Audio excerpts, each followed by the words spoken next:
Hello, all. Welcome to the session. The title of this session is Corporate Growth Strategy, Insights on M&A and Governance. My name is Hyung-Woo Kang. I'm a professor at Hanyang University Business School. We have three wonderful panelists today. We will take turns to introduce ourselves. First, Daniela, can you introduce yourself? Can you hear me? Yes. My name is Daniela Favocha, and I'm the first time in Seoul in Korea. I arrived a couple of days ago, and I'm quite impressed, and I'm very honored to be here.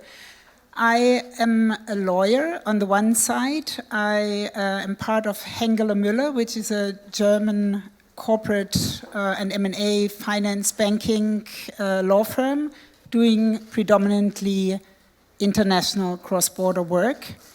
We also have a Korean country desk, and the partner who heads our Korean desk is attending here. So Korea is quite important for us. But I'm not only a lawyer, I'm also a member of the German Government Commission on Corporate Governance. And number three, I'm also a member of one of the listed German companies, stock corporation listed large companies. And why do I mention it? I think it is important to have not only one perspective as a lawyer, maybe becoming too technical, but also have the government side and view, and also have the view of being a member, a non-executive board member of a company, being faced with all the challenges we will discuss today. Thank you. Yes, so for your information, Hengeler Müller is one of the most prestigious M&A house in Europe, and actually globally. Next, Inseop, can you introduce yourself? Hello, my name is Inseop Han, partner at Samuel PwC. I've been pursuing my career over past 15 years in M&A field within the accounting firm and also global investment banking side. It's really an honor to be here with good fellow speakers here. So thank you. Next, Sunyal from Kim and Jang. Good afternoon. Thanks for the invitation. My name is Sun Lee, Lee Sunyal. I'm a senior foreign legal consultant at Kim and Chang. My current practice focuses on cross-border transactions, both global players as well as private equity funds investing into Korea, as well as Korean companies going outside to make acquisitions.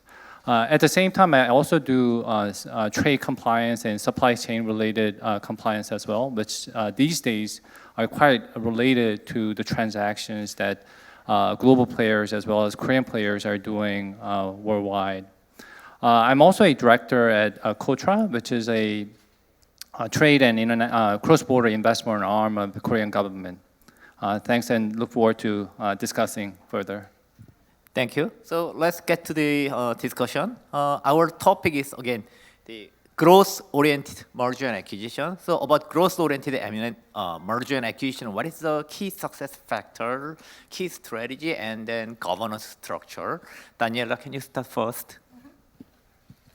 Well, for me, I thought about the question. Industry and company growth requires four factors or four elements. It's capital, it's expertise, it's innovation, and it's time. Capital in these days is around, but it's not easily accessible. That has to do, of course, with interest rates. It has to do with uncertainty, with pricing, and so on. We all know it. And then the question is, how can you, to have success, how can you nevertheless tap it? And one of the possibilities would be de-risking by partnering. So what we see a lot in Germany and in Europe in general these days is that corporate powerhouses, they team up with private equity, and it's kind of a win-win situation. Private equity, they have typically done 100% acquisitions, but you see them now more often taking just like a minority stake. Initially maybe 10, 25%, and then growing over time. A very good example for that is, for instance, Vodafone selling its subsidiary Vantage, so in the telecoms business, the tower. to take KKR and Oaktree. They started with, I think, 36%, then 40, and they are now by over 90. So this partnering with private equity may be a solution and winning strategy. Another, the second element I said is expertise, and this can also be brought in by partners.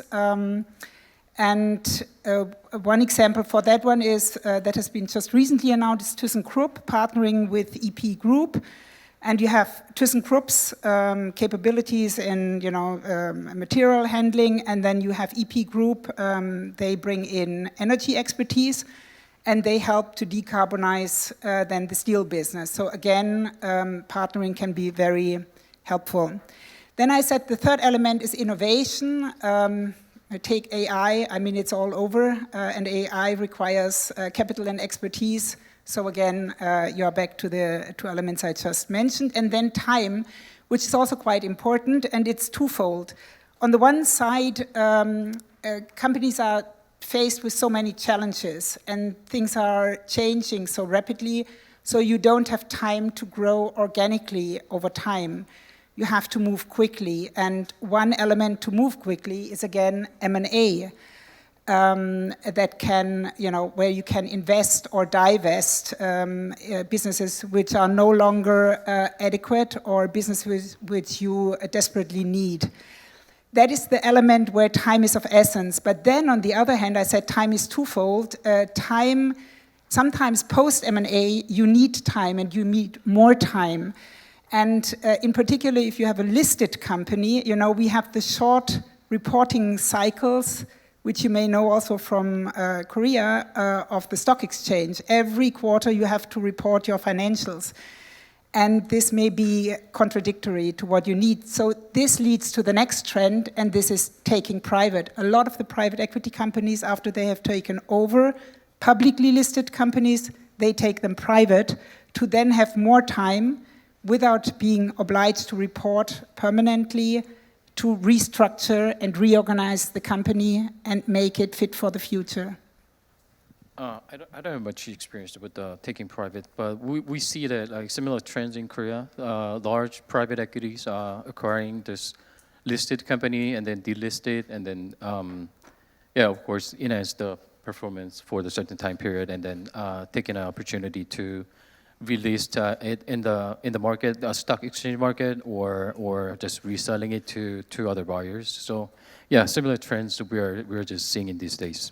So maybe taking a step bit further in terms of private equity scene in Korea. So really in Korea, we have seen a lot of foreign investment coming in after Asian financial crisis, which was 1997, 1998. During that time, we saw a lot of investment, US, European investor coming in, as well as private equity players. But there had been some instances where it didn't quite work out, including Lone Star's investment into Korea, which came out to be somewhat scandalous from a Korean public PR and GR perspective.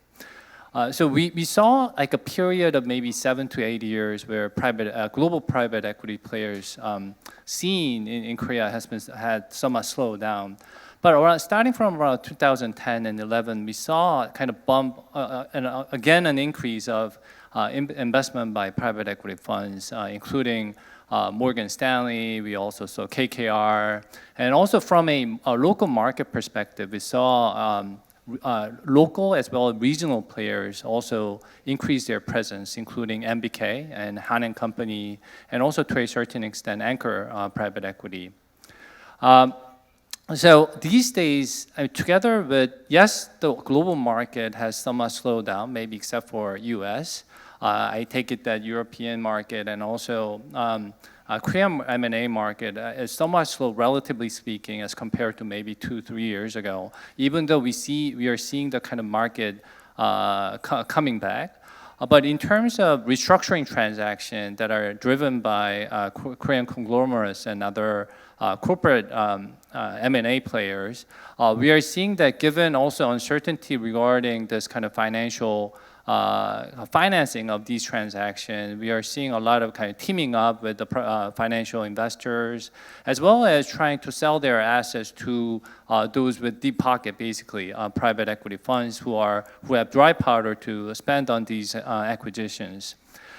Now, aside from this kind of general trend of private equity transaction, going to the take-private transaction, we are also seeing an increased trend of take-private transaction, especially starting from about 2 years ago. So we had, in Korea, we had this tender offer system, and all the kind of legal systems were there to do a take-private transaction.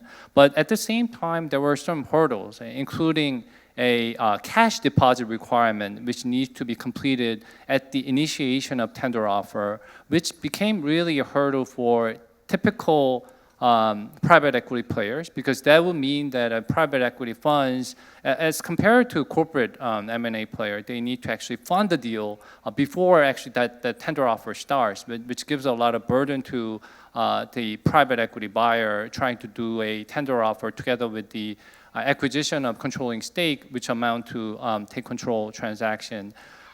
Then about a year and a half ago, the Korean regulator changed their guidelines so that this cash deposit can be replaced by a letter of commitment or a similar type of instrument, so that the private equity player does not need to have to fund the tender offer transaction upfront. They can rather wait until the closing of the transaction to fund the deal. I'm not sure whether there was a coincidence just because of this particular requirement, but probably with other micro and macro factors affecting this type of deal, we saw a rise of really increase of take-private transactions starting from last year, including the Austin acquisition and also Hanan Company's Lutronic acquisition, and latest one being the JSIS Medical acquisition done by a European private equity fund, Archimед. And so this. The deal is not closed yet, in a sense that yes, they did close up to the second tender offer, where they went up to more than 90% of the deal.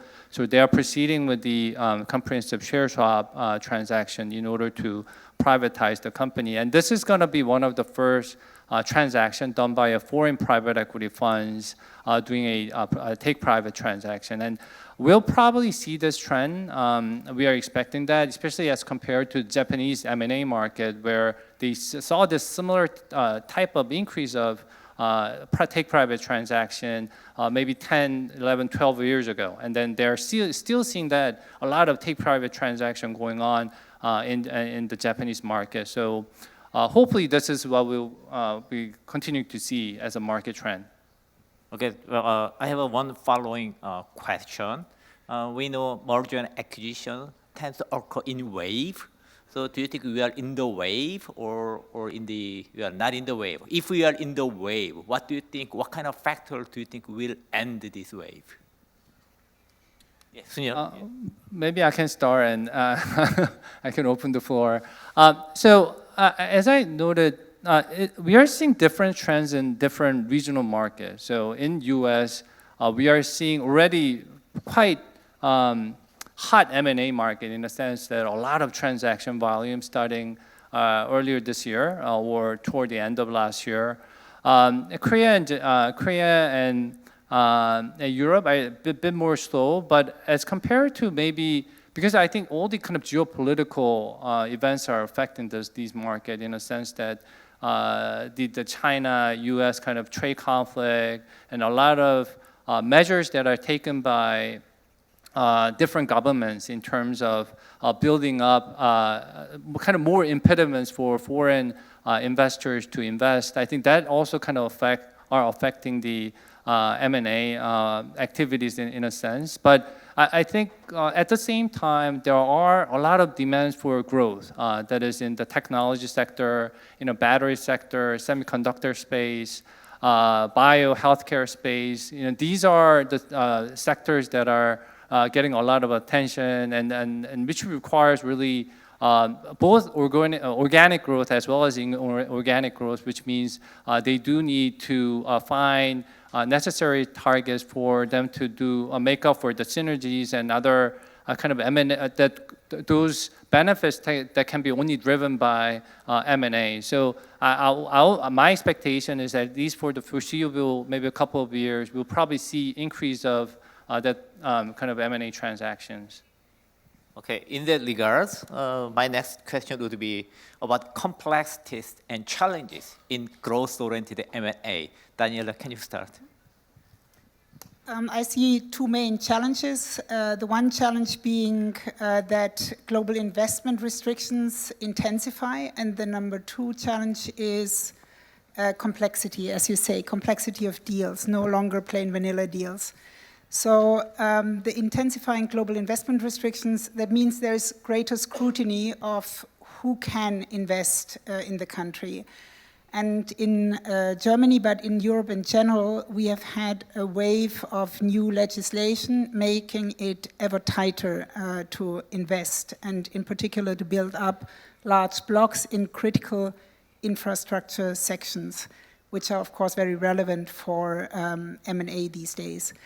So what is necessary for someone who wants nevertheless to do M&A transactions is that you prepare even more carefully, and not only like traditionally on the financial side and on the legal side, which is always important and good, but I think it is also very important that you check the environment of the economy in general, and that you speak with authorities up front, and to check whether your transaction has a chance of success, or whether there will be restrictions.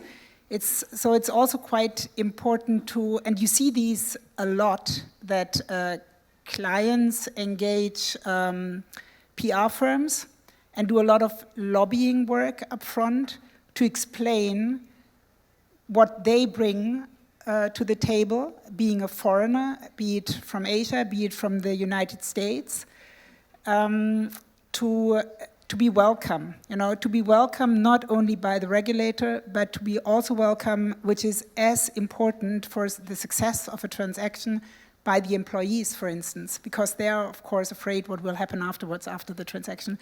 So that is one thing, be well prepared up front. And then the other thing is the complexity. As I said, there are no longer plain vanilla deals, which is on the one side very good, of course, for external experts like us, lawyers and investment bankers and so on.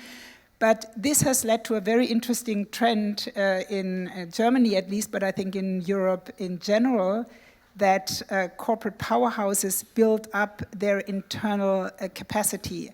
And you may know the German chemical producer BASF.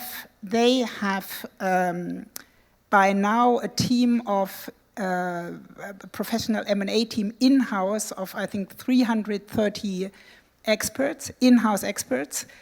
These are lawyers, senior lawyers poached away from renowned law firms, from investment banks like JP Morgan, Goldman Sachs, and so on, so that they can handle transactions to a large extent also in-house. Now, this does not make us external experts superfluous, but what we are used for increasingly is as a kind of insurance, it's the external opinion, and also to discuss upfront on an anonymous basis with regulators, like with our stock exchange regulator and so on, whether a transaction is feasible. So that's a quite interesting way, I think, to go about it, about the difficulties. Yeah, so can I ask you following questions? You mentioned the inside M&A team. So how can Korean companies can build very capable in-house M&A team? And then any tips about that?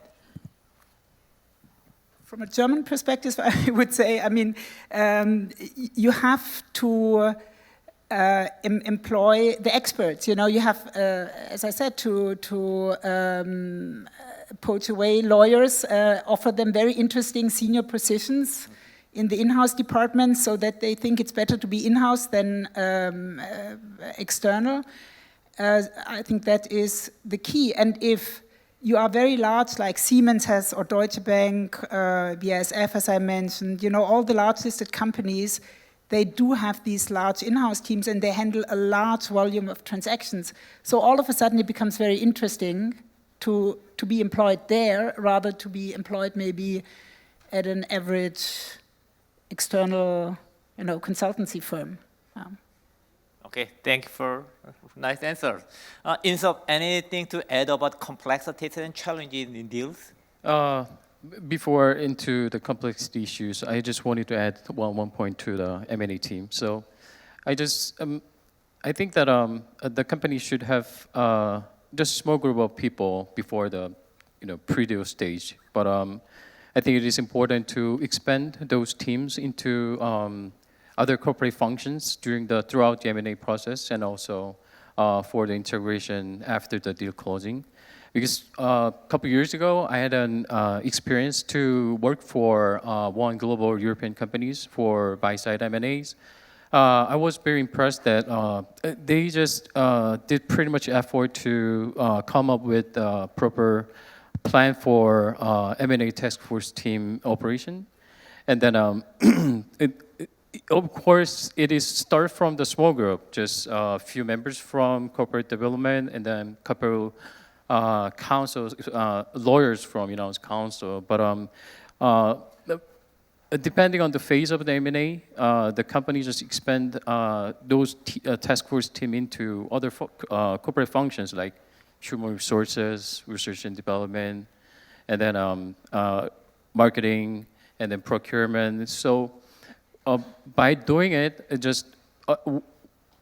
I saw that the company had better quality due diligence on the target company, because they can gather the real view feedback from the people who are running the business at the front line. And then also some of the members were transferred to target company to take the integration part for the smoother transition, and combination of different corporates. So I think that is pretty much important, because Korean companies tend to have minimize those execution teams in a small group, and sometimes we see that the M&A is poorly executed and having difficulties in integration process. So that's just my thought. And for the M&A complexities.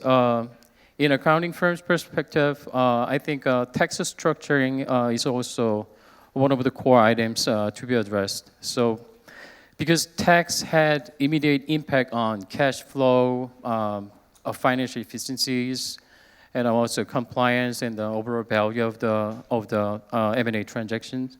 So it should be a thorough review should be conducted.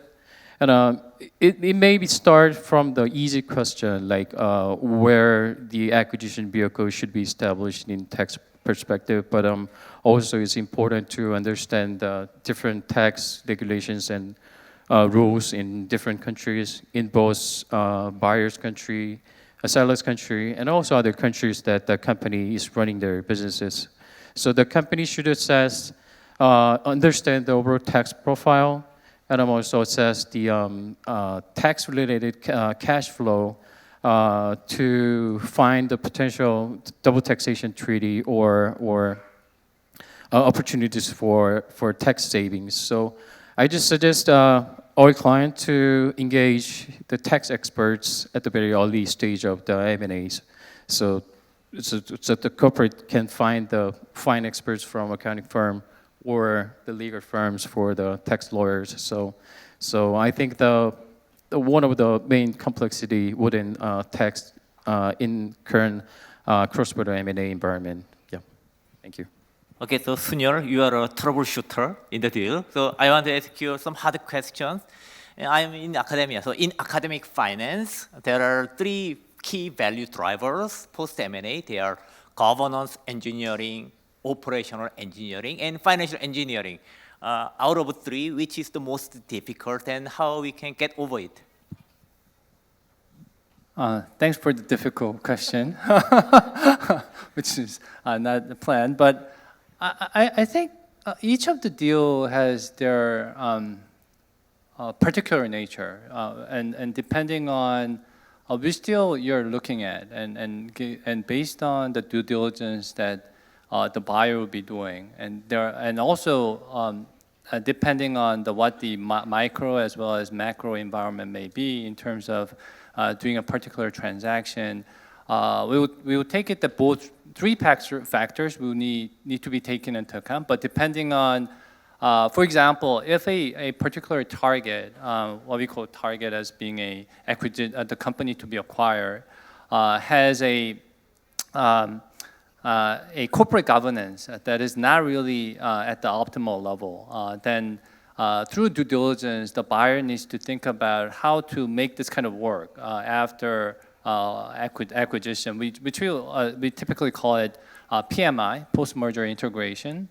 And whether it be, so in general, when we do a transaction, both in and outside of Korea, typically the board of directors is the kind of the main corporate body that actually operates the company. And depending on the in Korea, the fiduciary duty issues, duties are only owed to the company itself and not to its stakeholders. But depending on where you go to make this acquisition, there could be other considerations that need to be taken into account in terms of corporate governance. So I'm not a German expert, but I take it that in Germany, you need to take into account at the minimum the labor-related kind of aspect in a transaction, not only from a kind of HR operational perspective, but also from a corporate governance perspective as well. So in order for those type of deal to work at the end of the day, you need to really kind of focus on how the corporate governance kind of will work in that connection. On the other hand, maybe from a financing perspective, we are in an era where the interest rate is not at the optimum. Maybe 2, 3, 4 years ago, before this kind of global inflation that are taking place, we saw, in addition to Japan, which were kind of close to kind of free financing, but globally we saw lowering of interest rate in terms of acquisition financing. But for the past 2, 3 years, we saw this kind of inflation also hitting the acquisition financing, which made it difficult both from just getting the money from the bank perspective, but also from just getting the investor for dry powder purposes. It just became more difficult. So in that kind of a sense, in order for M&A to work, you need to weigh and balance in terms of timing, when you will be making the acquisition, in terms of structuring, as well as what are the actual kind of ultimate, at least from a financial investor perspective, what is the ultimate IRR that you are looking for, so that ultimately you are achieving the monetary gains that you are trying to obtain from a particular deal. If you're a strategic investor, that also kind of take into account because you cannot do a transaction without thinking about what are the return to your company, also kind of taking into account synergy. But that's something also. So if an acquisition is an important factor in that transaction, that will be on factor that will need to be taken into account. I don't know whether that kind of answers your question. Yeah, that would be A+. So Daniela, can you add a European perspective to that answer? Yes, I think I agree to most of it. Maybe to add a little bit on the governance side, and because you also mentioned the stakeholder value versus shareholder value. Traditionally in Germany, as you said, it's correct. It was you had to take into account the employee interests, and we have institutionalized that in our law that every large company, to simplify it, has a non-executive board, and part of the board members are employee representatives. So you may think that is really strange and how can that work? They have totally different interests. Being a board member of a co-determined company myself, I see how valuable this can be, because you have them, the employees with their different interests, in the system, and once you have reached an agreement, they help you to even push the transaction faster through than, agreeing on something and then having their opposition. So it's very valuable. But that is the traditional side, and we can live with it, and it is very beneficial. But the new aspect is is this discussion of stakeholder value. And a couple of years ago, the question was, that has been raised in Germany, can you take into account as a board member other aspects than the financial results, the optimum result for your shareholder? And the question was, would you embezzle the company funds if you would also take into account ethical considerations and so on? These days, it's the opposite. Can I allow not to take social and governance aspects into account? Will I be responsible, will I be held responsible by my shareholders and by the investors and so on if I don't take them into account? So the law has not changed, the hard law, it's still the same. Stock corporation law has not a strict obligation, but there is soft law. And as I mentioned, I'm also part of the German Corporate Governance Commission.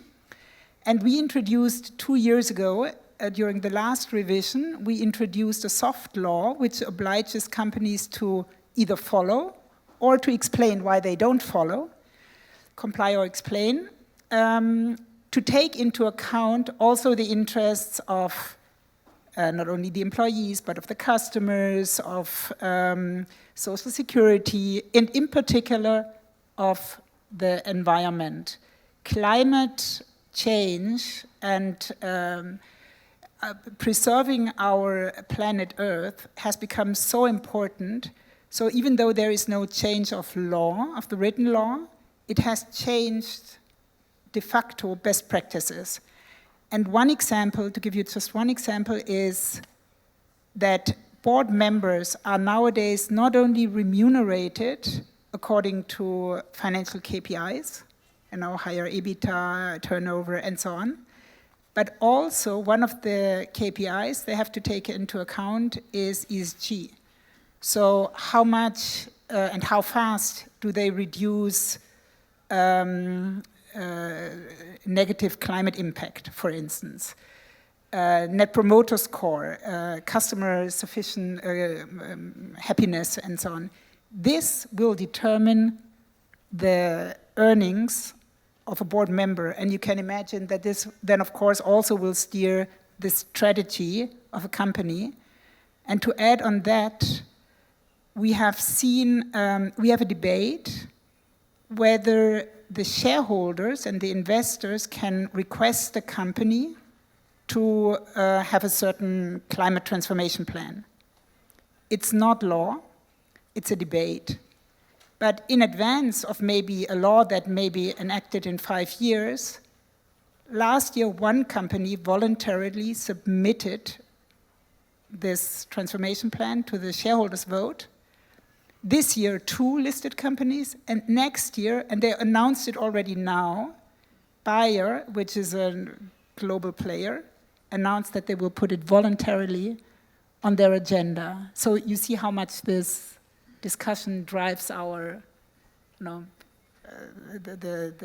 M&A and corporate governance sector in the end. I see. So it is more like a must.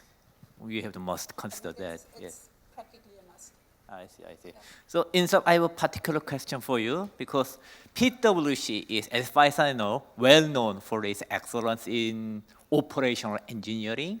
So in the post-M&A context, do you have anything to add about that? How can you achieve good operational engineering for value up?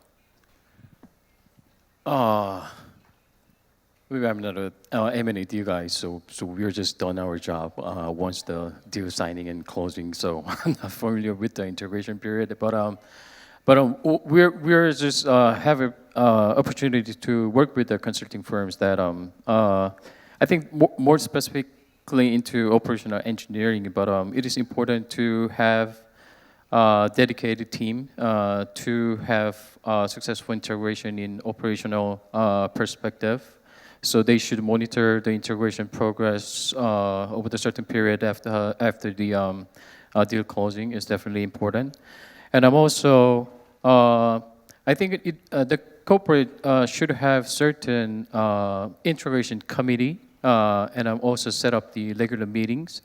And also, it is important to top management team should be involved, and they should discuss about the overall progress of their integration, and not just the organization, the operational engineering, but also their governance structure, how they mingle those different cultural nuances, and also financial engineering. So, yeah, I think those dedicated teams should have responsibility on the integration, and also gives incentives for the successful outcomes, and also the regular committee meeting involving the key management would be very important to be integration is on the track to achieve the proper planned synergies and successful growth from the M&A. Yep. Okay, so time is up. So let's wrap up this wonderful session.